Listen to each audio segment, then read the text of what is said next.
from the Longhorn Radio Network, the University of Texas at Austin. This is Forum. Generally, women in detective fiction are either victims or villains. Miss Marple keeps saying things like, oh, poison is a woman's kind of way to kill somebody. Janice Rossen, a visiting scholar at the University of Texas at Austin, who studies and researches women and the mystery genre. Even if the author wants to make the woman tough and strong, something like Cagney and Lacey or, modern equivalents of that, it's really hard to have them do that because men are just traditionally tougher. And the whole point about the detective is that he goes out and saves the world, that there's some mess out there and he goes out and sets it right and dispenses justice and so on.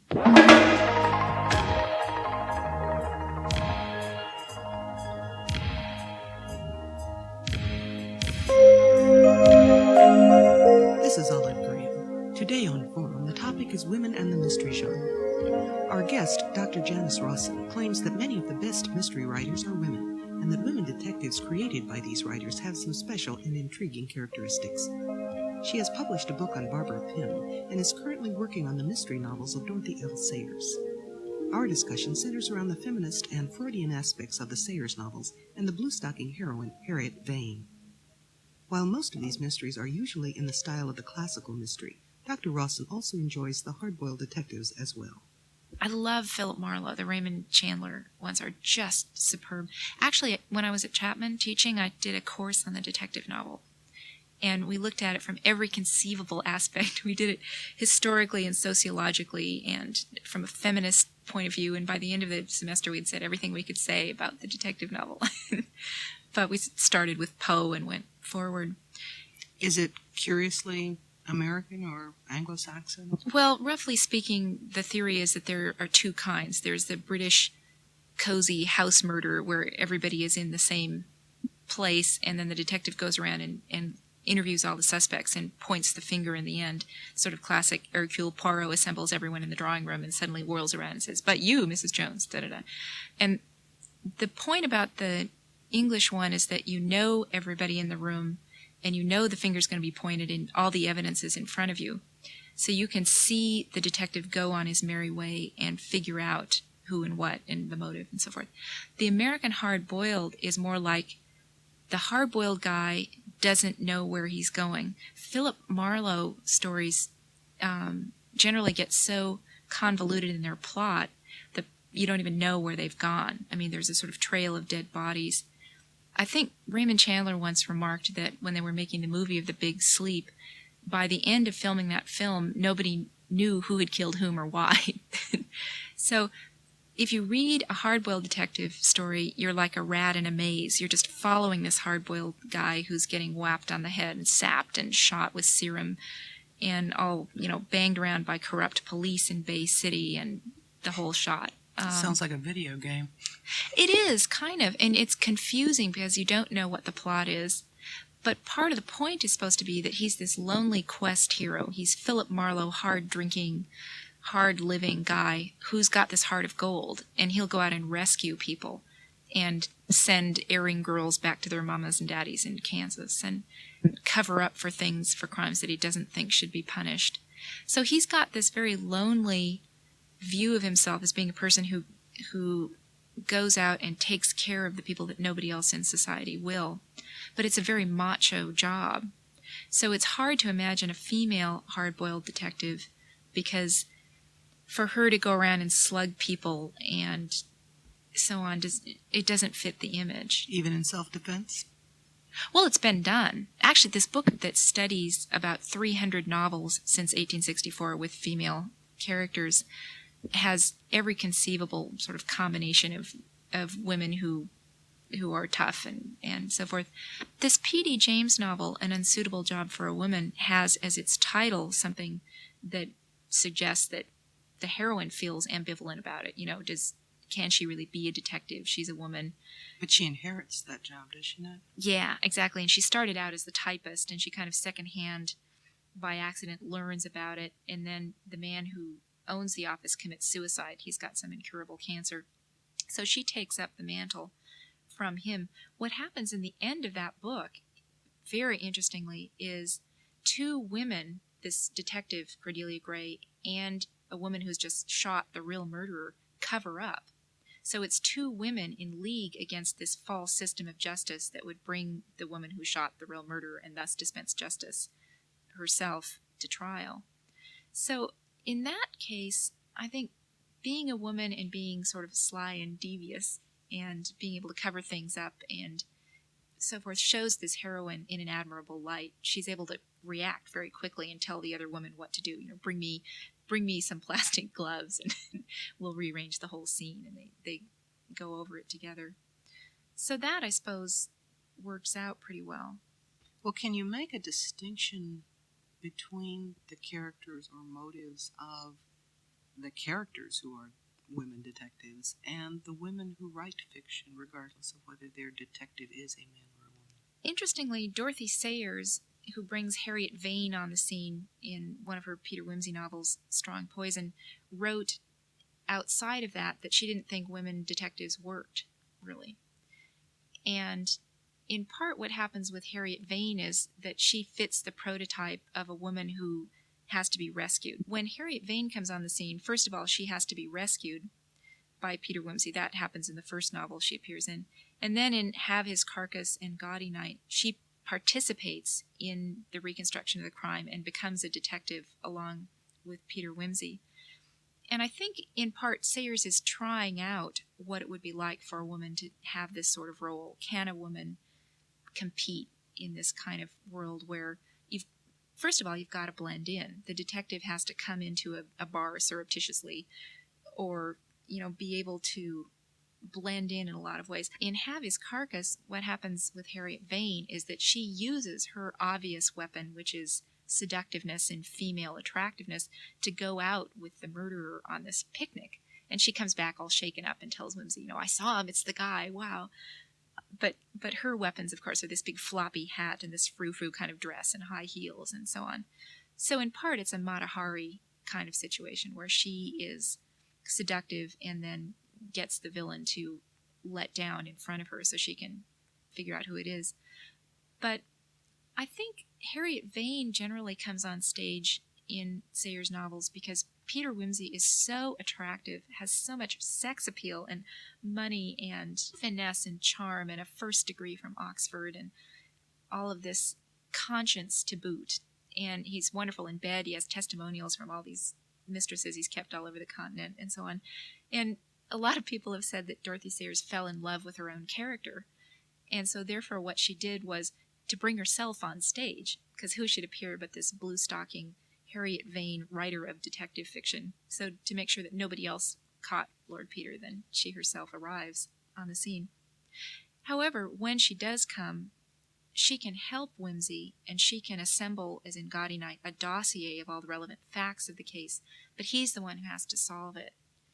So I'm not sure if she can't do it or won't do it, or if, again, just the script is against her. Women aren't supposed to be able to do that kind of thing where they save the world. That's for men. Well, when you got a mystery situation, something in the universe is out of whack. Mm. And there's a body in the library. Right. And order has to be restored. Where would it be written that only one half of the universe can fix this? Good point. There is no law about this, but there's something about the detective genre as a whole that seems to demand that it's a man. That is it because of the danger sometimes that's wrought? Well, that and the patriarchal structure that says that man is the authority, that man is the one who can dispense justice. And furthermore, women have traditionally been the ones to uphold charity and sympathy and to be able to see multiple solutions to something, whereas men traditionally are the ones who bust in the door and go bang, bang, bang, who are judges, who sit up on the bench, who say what's wrong and then mete out the punishment for it. So that makes it more difficult for women to take on that role, I think. But I don't know that justice is necessarily what a mystery novel offers you. What you get is the chase. That's true. But On the other hand, it's a pretty firm convention in the genre that the detective at the last minute has to make up his mind if he's going to turn the guy in or not. And well, if it's Hercule Poirot in the drawing room, he doesn't have any choice. He's gathered these people here, and he has to deliver. mm-hmm. That's a Perry Mason kind of thing, too. He actually misuses justice, I think, in some ways, because he'll get those are very stock plots, but he'll get the villain up in the witness box and extort a confession in front of everybody, and that is the only way to do it, because he can't legally pin the crime on whomever it is. He has to rely on bullying until the person breaks down in tears. Oh, yes, I was on June 27th in the summer house with Mrs. Jones and balked her on the head. I don't know if this compares, but if you think of Gaudy Night for a moment, Harriet Vane Peter Wimsey figures out whom the villain is in that novel, and they just quietly cart her away. The problem is being medically dealt with. It's part of a whole Freudian framework in that novel where if we just get her into psychoanalysis, then we can deal with it. So they're not going to prosecute, as it were. They just want the trouble cleaned up and taken away quietly. When it comes to mayhem or something out of order, why do you suppose it is that it's so often murder? In part because Americans like sensation, and we lead such dull lives anyway that generally a novel is going to grab us if something offbeat happens, if something violent occurs.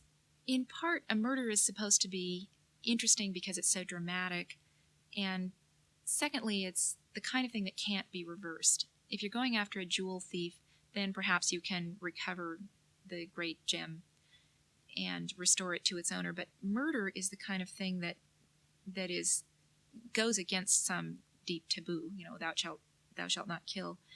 And so it seems a really important thing to be finding out. And in fact, what happens, though, in novels by Agatha Christie generally is that in some sort of quest for poetic justice, you have to find out that the person who's been murdered was really a bad person after all, and so was a blackmailer and deserved to be murdered, because we don't want to feel too bad about it. That's the other thing about this genre. Well, that's something that's always puzzled me about this genre. Let's take an Agatha Christie or Dorothy L. Sayers even, mystery, and regardless of who it is that has died, I can remember even when I was young and reading these, that I was always struck by the lack of grief. Yes. And if someone has really died, I would expect an entirely different panorama of responses, and yet this thing marches along like clockwork. We just happen to have a murder on our hands, that's all. Exactly. And if there is a burial scene, then it's an opportunity for us to pan the camera around and see the faces at the funeral, see how much grief everyone is showing, and focus in on the current suspect. So it is another convention of the genre. We want to see the world set in order, but we don't want to feel too bad about the irreparable thing that's been done, because we want to have the illusion that it can be fixed, that we can nab the criminal and bring him or her to justice. Also in these, it seems that there is a guilty party, maybe two, depends if there's a plot. But in the hard-boiled detective, it seems like everybody is always guilty of something. Yeah, and then there'll be a chain of murders. Joe Blow kills Sam Schwartz, who then kills somebody else in a kind of a messy trail to follow. And in part, I think that's because the hard-boiled writers aren't really interested in plot so much as they are in atmosphere and style and character. Because Philip Marlowe is just such a neat guy that it's really fascinating to tag along after him. Actually, what Chandler did generally was take his early short stories and just twine two of them together to make a plot for his later novels. So he doesn't strike one as the kind of Agatha Christie writer, and she's the best in terms of plot, I think, of anybody. She's very resourceful in that regard. But he just has us tag along after Marlowe, making all these incredible wisecracks and noting his surroundings. His settings are wonderful. So that's really the appeal of those books, I think. In your research, as you apply a psychoanalytic approach to some of these things, Do you find yourself uncovering attitudes and aspects of these that the ordinary reader hasn't uncovered? Well, I'm not sure I could claim any great discoveries. I think the most interesting thing that I turned up recently was in thinking about Sayers' Gaudy Night and just noticing all the references to Freud in that book. Because the problem occurs in a small women's college in Oxford in the mid-30s, just after women have been admitted as full members of Oxford University. And somebody's writing poison pen letters, and they just go bonkers about it. All the dons look at each other with suspicion, and they say, somebody among us must be potty, is their word for it. And in part what happens there is that they're so convinced that Freud is right and that their unconscious is going to sabotage them and trip them up and make them do crazy things and they won't even notice it, that they can't be logical about it. They think we must be crazy, therefore we are. We're women, we're emotional, everybody expects this of us, and therefore that's what we suspect is one of us. And so they treat it like a typical English country house murder where they're going around trying to point the finger at who the guilty person is. And I think it's interesting from a psychoanalytic viewpoint just because Freud is fairly new in current jargon and acceptance, and they rather misuse him. They're so convinced somebody must be crazy that they don't think, now, who really would have a grudge against so-and-so and therefore would write these poison pen letters? And it takes a man, it takes Peter Wimsey, who is both a professional, has done it before and so has all this experience, but also has this faith in logic and reason, and let's trace it back to a single cause. Are they reacting at all to some supposed betrayal of their feminine selves for their selection of an academic life? Yeah, because there's a lot in that book about we're a celibate community and they don't want it to get out to the papers because they say to themselves, if anybody finds out that one of us is crazy, the world will say, we were right all along. Women shouldn't be allowed in Oxford. They're not up to it. They're hysterical. And Sayers even has a quotation in that book from Burton's Anatomy of Melancholy, 16th century book about semi-deprived, starved, suppressed women who live in celibate communities. So they're real touchy about their reputations, and with reason, because if that's the way everybody looks at them and says, you're crazy, you shouldn't be at Oxford, no wonder they think if anybody finds out that we are crazy, then it's all up. So they feel as though they're being betrayed by their sex, by their gender, by the fact that they're women, and therefore they're prone to hysteria. So they buy into it. And part of what Sayers is saying, I think, is no, we do have a right to be in Oxford. We do have a right to be academic women. We can learn. We can handle the stress and strain without going potty and accusing. Is this also a romance in the sense that the couple is the new order at the close of this, that Peter and Harriet are the new world? Oh, definitely. That's a really good point, because about half of what Gaudy Night is, I think, is a romance, and you wait through all these interminable numbers of pages and chapters to finally get Harriet to say yes. She's been pursued, of course, for 5 years by Peter Wimsey, who is eligible bachelor in capital letters. And the odd point about this book, though, is that she really is in love with him, desperately, madly in love. She dreams about him and so forth.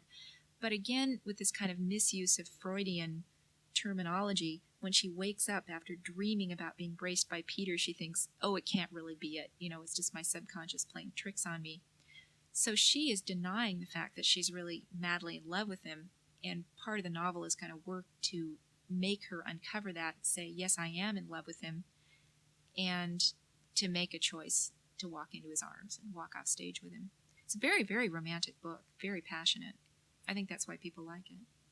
But does their union heal the college? I think they're two separate things. Sayers was probably trying to develop Harriet's character and say something about academic women as two separate parallel things, but they meet and join when Harriet comes back to the college, because she's getting a chance to kind of go home again and talk to all these women where she was a student. She was a child before, subservient to them. Now she's more on an equal level. She's been out in the world. She's come back. It's a female fantasy novel in many respects because she's written all these novels. She comes back home to college and they say, we love you. We read your books. We think you're terrific. You've made a success out in the world. And so she's allowed to kind of grow up at the end and accept her sexuality and her attraction to whimsy. And also she's going to keep on writing the detective novels after she gets married, presumably. So she's going to have love and work at the same time. But Shrewsbury College just goes on. What they wanted to do was get this poison pen out of there so they wouldn't have anybody messing up their reputation. They do that, and at the end of the novel, the narrator says something like they were all normal again. They had never been anything else. So the college women don't really want to go into it. They don't want to examine why they've been so upset the whole time, what's been happening, why were they at each other's throats in the middle of the book when they couldn't figure it out, why were they so sure that somebody among them was crazy. Is Harriet a woman before her time? Could she be a 70s or 80s or even 90s detective fiction heroine? Oh, good question. I think in part she's a lot more self-defensive than people might be nowadays. Because in part, if women were admitted to Oxford in 1920 and the action of the book occurs in the mid-30s, they're still just looking over their shoulders.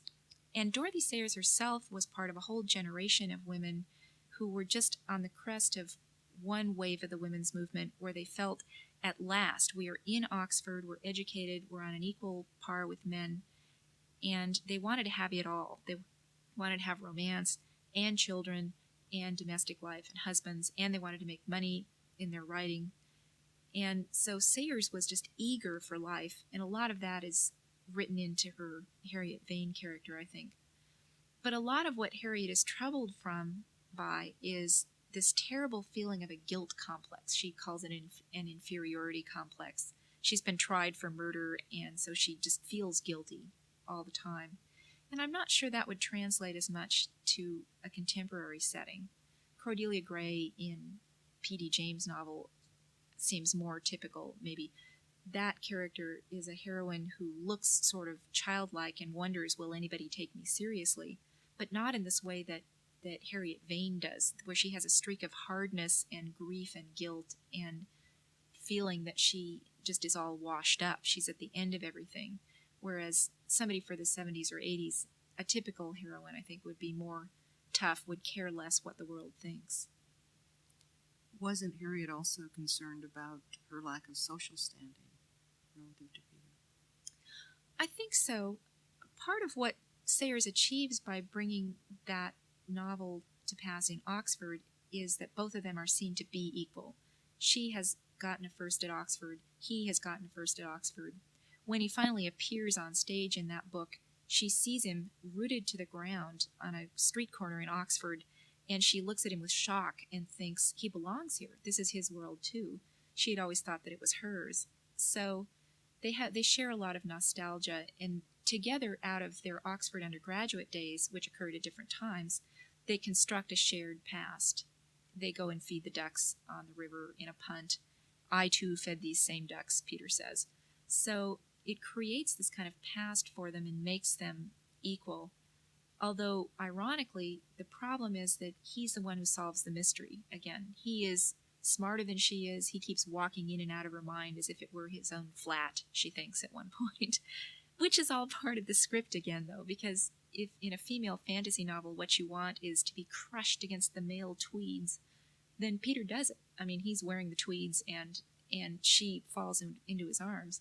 But Sayers, at the same time, keeps insisting these two are equal. When they do embrace at the end of the novel, they are wearing their gowns and caps, so they have their Oxford uniforms on. I'm wondering if we can think about the present and the future for a moment. P.D. James is still writing, of course, although her primary detective is Adam Dalglish. Are there currently any other women writers or detectives, or both, that are cut from a different cloth? Can we look to a new heroine of some kind? I think definitely one thing I learned from this book by Kathleen Klein on the female detective is that there are many different shades of female detective. There are lesbian, straight, rich, poor, people who are experienced and sleep around a lot, and people who are less so. I mean, just kind of any degree of anything you want. One woman I've heard spoken of very highly as an author is Sarah Paretsky, although I haven't read any of her books. I think she follows more in the hard-boiled tradition. But even in something like, there was a Mike Hammer TV series, that sort of serial detective, in which a female detective from Australia appears, who is at once a female detective and a kind of a takeoff on Crocodile Dundee. She wears the requisite trench coat and the hat and speaks with the Australian accent and calls people the right names and so forth, and can drink with the best of them. So it's beginning to be more an accepted thing. I mean, if it makes its way onto public television, commercial television, then it's got to be a more accepted kind of thing for a woman to be a gun-toting slinger, and who knows judo and karate and that kind of thing. Without seeming fantastic in every sense of that word. She came off, I thought, in this TV version. Not as a cartoon, but as a person. Yeah, she was fun, I guess. And maybe that's in part what women have to contribute to this genre, is a kind of a parodic joke about the whole thing. She's competent, at least in this one episode, which I saw, and she was going to be a recurring character. I mean, the last you see of her, she's walking down the street in a typical hard-boiled scene with the rain coming down, but saying something like, "I'll be back." And of course she was attractive too. She had beautiful blonde hair and a shapely figure and all the rest. But she seemed to be having a lot more fun at what she was doing than the Mike Hammer guy did with the mustache and the hat and the serious manner and this feeling that he had to go out and save the world. This woman was kind of banging around and jolly, and maybe that's the kind of thing that women can contribute and make reading and watching such things more enjoyable.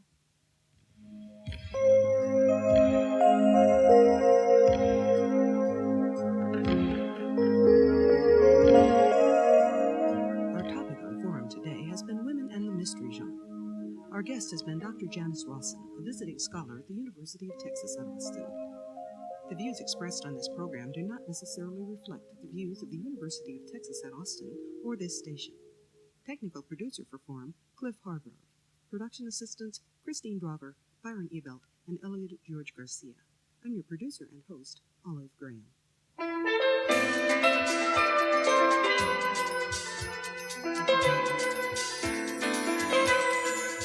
Cassette copies of this program are available and may be purchased by writing Forum Cassettes, Longhorn Radio Network, Communication Building B, UT Austin, Austin, Texas 78712. That's Forum Cassettes, Longhorn Radio Network, Communication Building B, UT Austin, Austin, Texas 78712.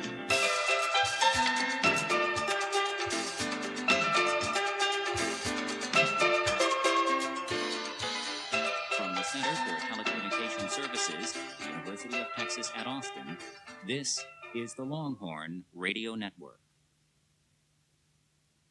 This week on Forum, Women and Mystery. Even if the author wants to make the woman tough and strong, something like Cagney and Lacey or, modern equivalents of that, it's really hard to have them do that because men are just traditionally tougher. The Female Detective, this week on Forum.